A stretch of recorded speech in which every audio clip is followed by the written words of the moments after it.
o meio ambiente, né? E a gente ama falar deste assunto porque é extremamente importante e não dá para ignorar mesmo. Cada pequena ação somada é o que nos garante um pouco mais de sobrevida, eu diria, né? E para isso a gente tem aqui ninguém menos que duas especialistas no assunto, nos temas, enfim, né? Nossa querida Luciana Pereira, ela que é técnica de campo lá do CAT, também é engenheira agrônoma. Eu começo por você, Luciana. Bom dia, seja bem-vinda. Bom dia a todos os ouvintes da Rádio Sorriso. Primeiramente, agradecer o convite, a gente, parceria nossa de sempre, e nós estamos aqui. Vamos falar do meio ambiente. Vamos lá, o CAT é um grande parceiro da Sorriso FM sempre. E a Bruna Estela Valéria, engenheira florestal, que também é responsável pelo viveiro de mudas nativas, né, do CAT lá no IFMT, ou dos dois em conjunto, enfim, seja bem-vinda, bom dia. Bom dia a todos os ouvintes e agradeço o convite de estar aqui para falar desse tema, né, que é muito importante. E é isso aí. Que bom. Importante mesmo falar do meio ambiente, né? E o CAT tem projetos que nos afetam a todos. O Lira é uma riqueza, vamos dizer assim, de Sorriso. É um patrimônio natural de Sorriso. Quando você fala de rio, você está falando de algo que é de uso comum, que é propriedade de todos, e porque é nossa propriedade, temos que cuidar, né? Vamos falar um pouco desse projeto Águas do Lira. Vamos sim. O Lira é um patrimônio, como você diz, do nosso município. Ele tem em torno de 87 quilômetros, né? De rio. Então, assim, a gente é preocupado com as nascentes. Foi feito um diagnóstico em 2019 e esse diagnóstico nos chegou para fazer a recuperação de algumas nascentes. Uhum. E de todas elas, são 109 nascentes do Rio Lira, 60 delas precisam de cuidados, né? Então, a gente já realizou em torno de 4 nascentes. O nosso trabalho nós dependemos das chuvas, né, para fazer esse trabalho. E agora a gente já está com 3 nascentes em andamento para próximas chuvas. A gente faz a manutenção em torno de... Fica com eles, os nossos patrocinadores também nos ajuda, e a gente faz a manutenção de 2 a 3 anos, até que essa árvore ela consiga se manter sozinha, né? Não precisando de adubo, de cuidados, de um manejo. Então, assim, a gente está com 60 nascentes para ser revitalizadas. Bastante trabalho ainda pela frente, mas não desanimemos, né? Não, o CAT não desanima. Então, nosso objetivo é recuperar essas nascentes. Nós temos uma grande parceira, que é o Ministério Público. Que bom. A nossa promotora, Karine, ela é a nossa parceira. Então, assim, ela está nos ajudando financeiramente com recurso, né? Quando então, tem a gente crime ambiental, repassa para isso mesmo. Repassa para isso, Que bom, que bom. Então, eu estive em reunião com ela essa semana. Ela já repassou mais alguns valores e ela falou, olha, Luciana, nós vamos conseguir sim. Que bênção, né? E quem quiser doar também está convidado, né? Vamos convidar, né, os empresários do nosso município, quem tem interesse, né, em participar da recuperação da Águas do Lira. Então, seja amigo do Mar Nascente, né? Então, a gente está aberto. O CAT está localizado, né? Ali perto da Escola São José, e a gente está à disposição. Grande trabalho, um trabalho que é feito também em conjunto com produtores rurais, com certeza, né? Com que precisa certeza. desse cuidado, desse olhar deles. O CAT hoje, né, nós temos nossos produtores da certificação RTRS, e todos eles, né, além de estarem, nós estamos com 56 propriedades, em torno de 300 mil hectares. Então, os nossos produtores são preocupados realmente com a recuperação, né? Então, dentro dos nossos produtores certificados, eles estão, com certeza, cuidando do meio ambiente. De olho nisso e já ajudando, né? Sim. E um aspecto bem importante é justamente a produção das mudas nativas, né? Para falar sobre isso, está aqui a Bruna Estela Valério, ela que é engenheira florestal. Sem muda não tem como reflorestar, né? Isso. E quando a gente começou esse projeto, a Luciana, o pessoal do CAT começou, e a gente tinha vários parceiros, chegava na época de comprar as mudas, a gente tinha que trazer de fora, porque às vezes o viveiro que tinha aqui na região não dava conta de atender essa demanda total, né? Certo. Então a gente começava a pedir de Tangará, principalmente de Tangará, né, Lu? E daí às vezes a gente ia fazer a lista das mudas, porque para você recuperar uma nascente precisa de mudas apropriadas, não é qualquer muda. Então é a muda nativas daquele local. Não dá então, para plantar laranja lá, no caso. Isso, não dá. Então, a legislação obriga você colocar determinados tipos de mudas nativas, e chegava nessa época da gente fazer esses pedidos de muda, às vezes não tinha a quantidade necessária, ou não tinha todas aquelas mudas listadas que a gente necessitava, ou quando tinha essas mudas chegavam e esse transporte da muda ela sentia muito que vento, sol, né, elas, falta de irrigação, então chegavam já mais debilitadas. Então isso dificultava o estabelecimento dessas mudas na nascente, né? E o pessoal do CAT escreveu um projeto com o Ministério Público, falou assim, olha, lá no IFMT tem uma estufa que estava abandonada, teve um vendaval, acabou derrubando parte dela, então já tinha uma estrutura pré-estabelecida naquele local, né? Para criar o viveiro de novo. Isso. Aí o pessoal do CAT escreveu esse projeto para o Ministério Público e explicou a situação, explicou sobre o projeto da revitalização das nascentes, né?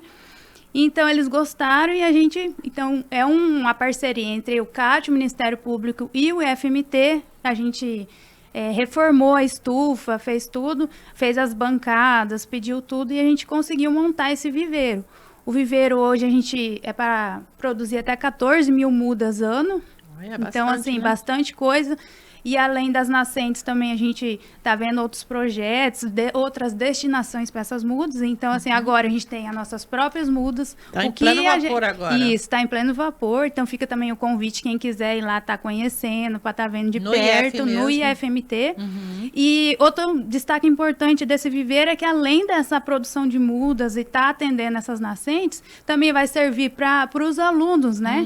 Então, ensino, pesquisa e extensão. Os alunos vão estar conhecendo ali na prática como é que é a produção de muda, o que a muda precisa para estabelecer, além de pragas, doenças. Um campo experimental para eles. Isso, com certeza. Então, a gente englobou tudo isso lá. Então, assim, revitalizou um espaço parado, né? Atendeu a nascente e ainda a comunidade, né? A Bruna trabalha no IF, é isso? Não. Eu trabalho no CAT. No CAT. E sou responsável pelo viveiro dentro do IF. Pelo viveiro, isso. Perfeito. Só para eu entender aqui, quem está nos ouvindo entender aqui, é importante colocar, mas que bom, né? Quanto tempo demora para uma mudinha dessa desenvolver? Depende da espécie, mas geralmente de 5 meses, 8 meses, aí tem mudas até 11, 12 meses, Olha né? ali, não é do dia para o outro. Não, é todo um planejamento de um ano para chegar na época das chuvas, né? Que a gente tem que colocar a muda, ela tá em pleno vigor para estar indo para o campo. No tamanho certo, no tamanho certo para pegar. Isso aí, para a gente ter mais assertivo, né? Ser mais assertivo para colocar lá, vai pegar a muda e vai conseguir estabelecer no local, né? Para revitalizar uma nascente, em média, quantas mudas vocês precisam? Depende da quantidade de hectares, né? Mas entendi. A gente a cada hectare umas 1.000 mudas. 1.000 mudas a por cada hectare. Isso. No entorno da nascente ali. Isso. A gente faz um raio, né? De 50 metros, que é o que a legislação pede, né? E a gente faz todo o desenho, como é que vai colocar essas mudas, curvas do rio, né? Como é que desce essas águas, tudo. E essas 4 que foram feitas já, vocês acompanham? Como é que tá aí? Sim, a gente fica daí, igual a Luciana falou, a média de 3 anos acompanhando a nascente, para fazendo as manutenções, as adubações, fazendo coroamentos da muda, tudo para ela conseguir estabelecer ali. É trabalho, né, gente? Quem faz esse serviço aí? Quem que pega na enxada, na palha? Vocês mesmos? Nós temos uma equipe que a gente contratou agora, né? De Tangará da Serra, inclusive de Tangará da Serra. Que legal. E aí a gente ele veio e faz essas manutenções para nós. Que legal, que bom, importante, né? E é um projeto que vocês trabalham com algum tipo de voluntariado ou é só o CAT mesmo que está se esforçando nisso? Não, nós temos o IF tem alguns professores também que nos ajudam, né? Nós estamos com 2 professores lá, o Everton e a professora Ritiele, que estão nos ajudando também, orientando, né? Porque a gente são 2 engenheiros florestais, né? Sim. E a gente tem os voluntariados. Se alguém tiver interesse, estagiários. Então, a gente tem 2 estagiários que a gente tem no viveiro. Pode contribuir. Pode contribuir, sim. Seu Ângelo mandou recado aqui dizendo bom dia, tenho muitas mudas nativas, me passa mensagem. Vou passar o contato dele para vocês depois, né? Vocês, de repente, podem contribuir de alguma maneira, né? Sim, com certeza. Para dar o destino, né? É preciso. Cada um tem que cuidar um pouquinho das árvores, né? Falar em cuidado e falar em aprendermos em conjunto, temos aí também o projeto Agro na Escola, né? Que trabalha, que caminha junto com tudo isso, porque não adianta vocês reflorestar tudo agora, aí a geração que hoje é criança depois vai lá e destrói. né? Isso mesmo. É por aí o caminho. É por aí. Então, nós temos, nós trabalhamos a conscientização das crianças desde 2005, né? O CAT foi formado em 2002. Surgiu o projeto, era só Sorriso Vivo. E em 2022 nós criamos o Agro na Escola. E é um projeto em parceria com a Secretaria da Educação, onde a gente lança as nossas cartilhas educativas. Esse ano nós vamos lançar em setembro a nossa cartilha. E vamos agora, através de uma lei que foi criada em 2024, nós estamos agora conseguindo, né, alguns recursos para poder aumentar essa demanda de orientação ao meio ambiente, a sustentabilidade, que os nossos produtores produzem sim, mas conscientes, cuidando do meio ambiente, fazendo o correto, né? Somos a capital do agronegócio, mas conscientizando os produtores e as crianças para tudo isso. E nós não só trabalhamos assim, para as crianças saberem destinação do lixo, como fazer o descarte de embalagem para orientar, às vezes os pais mesmo, né, para orientar os pais. Então a criança, ela aprendendo de pequeno, ela vai ser Ela replica isso em casa e carrega para a vida. E para a vida. Muito importante isso. Vocês conseguem atingir a maioria das crianças que estão em idade escolar hoje? Sim. Nós estamos fazendo um trabalho, a secretária Adriana, né? A gente até tem que agradecer.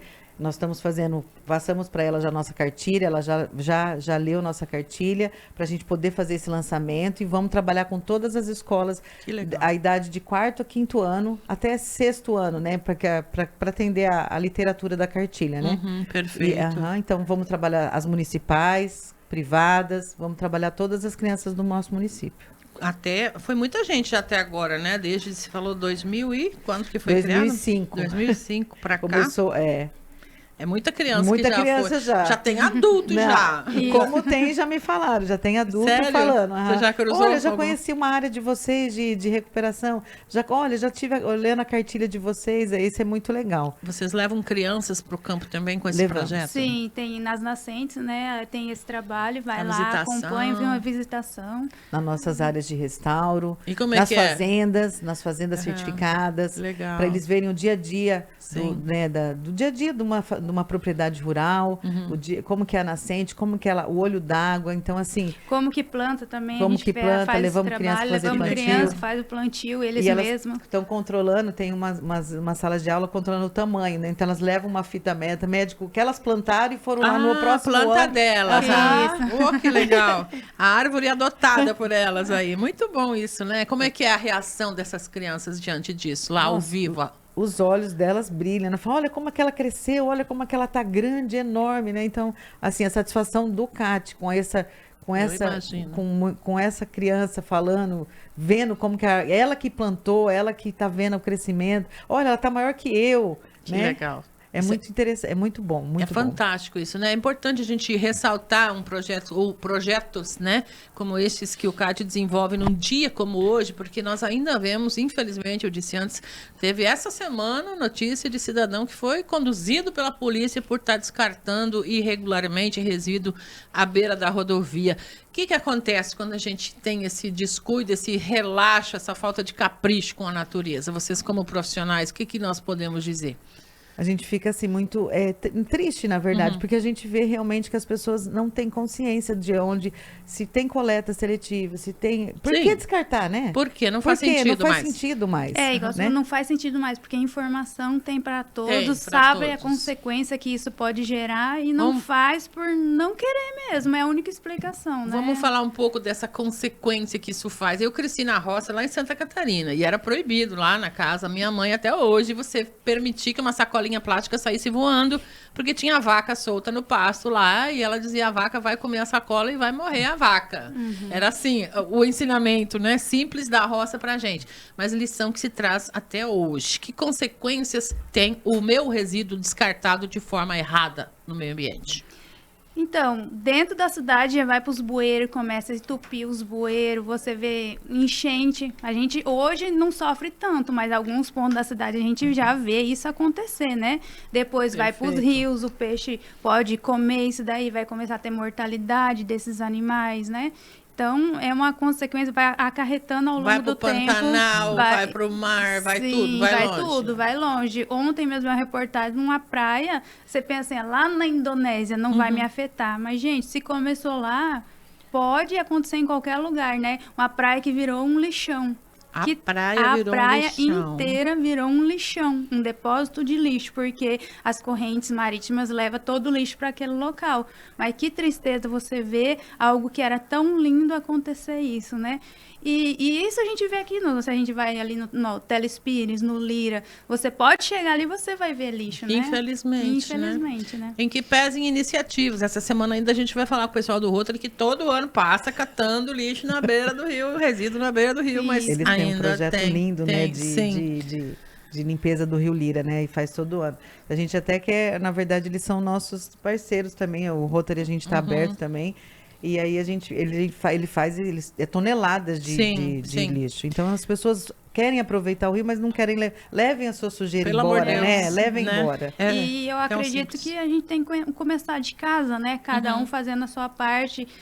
O Sorriso hoje é um exemplo de cidade, né? Que tem a separação, coleta seletiva, e tem gente que você vai na casa e não separa. De jeito nenhum. Chega a dar uma dor, ver uma lata, uma sacola. Na minha casa é um lixo, um resíduo, né, orgânico e o outro plástico. E eu ainda tenho um minhocário. Eu pego todo o resíduo orgânico, jogo no meu minhocário, né? Aí você tem adubo sempre. Sim, eu posto foto das minhas orquídeas. Então, o que você faz nessas orquídeas? É o meu lixo, é o meu próprio adubo, meu lixo orgânico que vira isso. Então, assim, é pequenas práticas que eu tenho certeza que meus filhos vão replicar lá na frente. E é assim que a gente vai conseguir mudar a sociedade, né? Maravilha. Meninas, obrigada. Infelizmente, o tempo voou aqui, né? 11h21, a gente tem mais entrevistado ainda hoje. Mas fiquei muito feliz de poder trocar essas ideias, né? E falar sobre tudo isso. São iniciativas extremamente importantes. A gente pode alguns até podem achar que é tempo perdido refletir sobre isso, mas o dia está aí para a gente refletir. Todos os dias, né? Estão aí para nós cuidarmos dessa nossa casa comum, que é o planeta, que é o estado, o país, a cidade, enfim, né? Então, parabéns a vocês pelo trabalho. Obrigado, e a gente está sempre à disposição, de portas abertas para o CAT, para as entidades que trabalham com isso. Nós agradecemos do CAT sempre essa abertura da rádio, né? E essa parceria. E agradecer novamente os ouvintes, né? E convidar os ouvintes para terem os empresários quiserem participar do Águas do Lira. Vamos adotar uma nascente. Isso que aí. Legal. Obrigada. Obrigada a vocês pela oportunidade. Obrigada. Ouvimos aqui a Bruna Estela Valério e também a Luciana Pereira, integrantes da equipe do CAT nesse Dia Mundial do Meio Ambiente.